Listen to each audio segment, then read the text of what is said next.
Wow, that was a trip.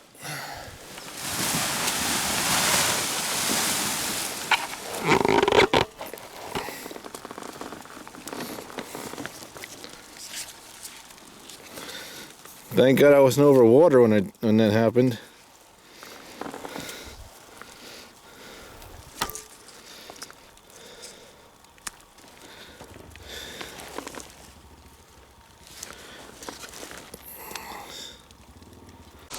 Hello and thank you for watching. Here we are, we're looking at my spark plug after I have had a seize on my motor.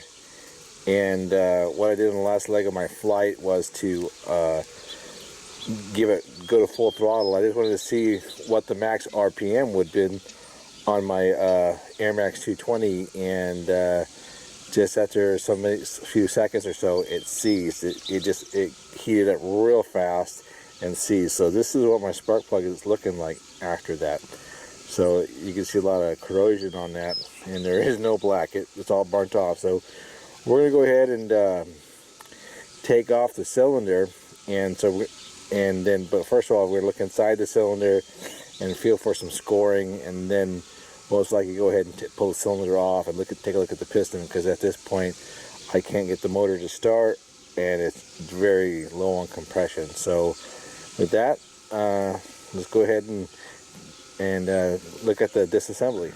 Hello and thank you for watching. Here you see is my Airmax 220, which has 17 hours on it, and in the last part of my flight I wanted to achieve the 8,000 RPMs that the manufacturer says is that the engine is able to achieve. But upon trying to achieve that, it heated up and it seized. And so as I was climbing in my video, I was looking at my tachometer and it was like 75, then 77, and I let off, and I pushed to 78, and I think I might have gone up to 79, and then it just seized. And I was surprised that it would have done that, because with my Black Devils I was able to gun it and hold it there just for a little bit. But with this one I wasn't even able to achieve the 8,000 RPMs before it overheated, and thus it gave me a temperature of 520 degrees. And that's my fault. I should have been watching it, but I didn't think that it would heat up that fast. I went back and reviewed the manual, and the manual says that seizure could occur at 464 degrees. So with that, we're going to go ahead and pull the cylinder off, and we're going to take a look at the piston, the condition of the piston and the bore.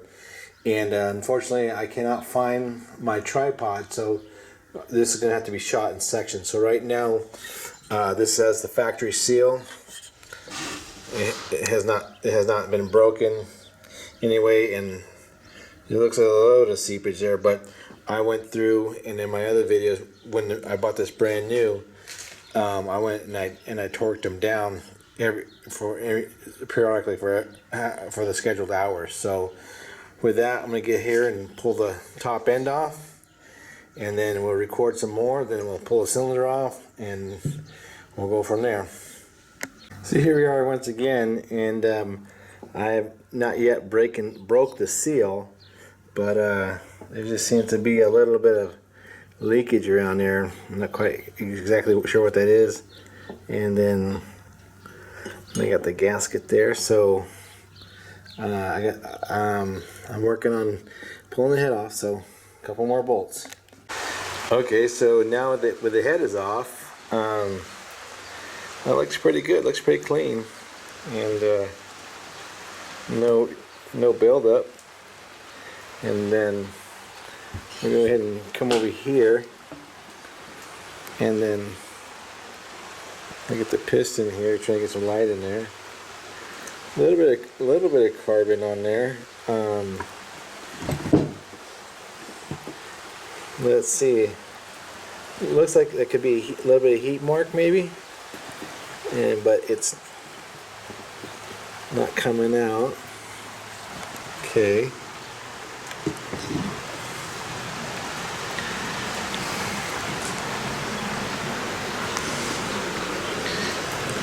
So I'm going to go ahead and pull the cylinder off and go from there. Okay, so the bore is looking pretty good.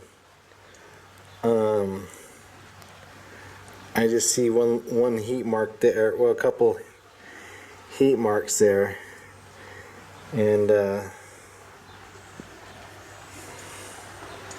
heat mark there and there, but I don't see no scouring. So I'm gonna go ahead and clean the piston off here. The piston here is still oily and stuff, so we're gonna go ahead and clean this off. As I found here. Zoom up on that.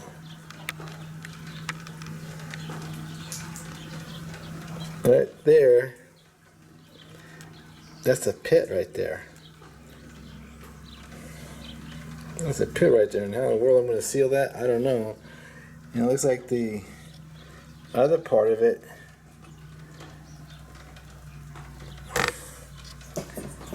is in the male part of it is right there.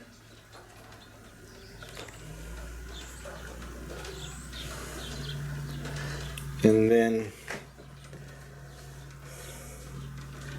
the female part is right there. That's it. Yeah.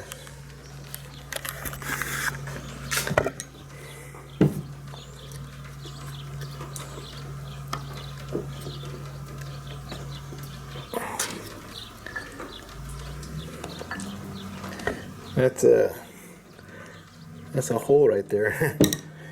And that's supposed to be really tight. That way, no air gets in there. Okay, so let's bring this out in the daylight. And the bearing, there's no heat on the bearing, so you can see there's score marks on the piston there, and then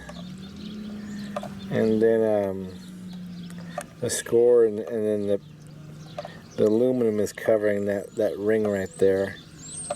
And so I suggest that's why I probably didn't have enough compression after to try it wouldn't restart, because it was pinned in there. There is a heat mark. There are a few heat marks there, but I can't even feel them.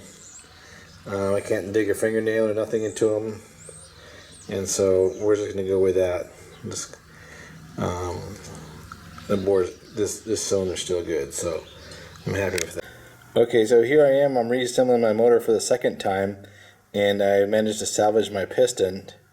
And so I decided to take the carburetor apart, look in there, and see if it was dirty.